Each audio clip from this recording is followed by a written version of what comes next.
আজি জনাব খুজিছো যে আপোনালোকৰ উৎকণ্ঠাৰ অন্ত পৰিলে 3 তাৰিখে গুৱাহাটীত আমি আপোনালোকক নিযুক্তি পত্ৰ বিতৰণ কৰিম।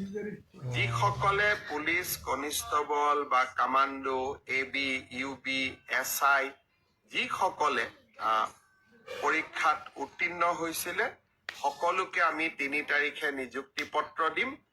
আপোনালোক নিযুক্তি পত্ৰ ল'বলৈ গুৱাহাটীলৈ আহিব। লগত দেউতা মা বা মাৰ এজনক লৈ আহিব। কাৰণ আপোনালোকৰ এই সাফল্যৰ দিনটোত লগত দেউতা বা মাক আপোনালোকে লৈ আহিলে তেওঁলোকেও ভাল পাব আৰু আপোনালোকেও আনন্দ অনুভৱ কৰিব।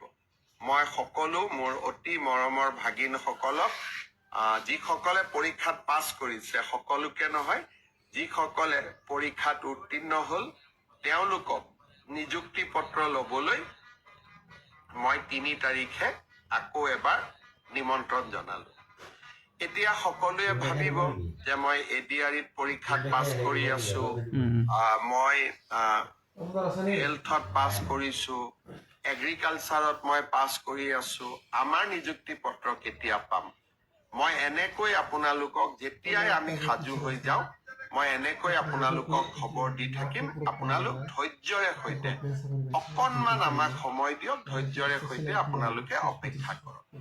আৰু এটা খবৰ দিব খুজিছো, ইতিমধ্যে আমাৰ মেট্ৰিক পৰীক্ষাৰ দিন ঘোষণা কৰা হৈছে।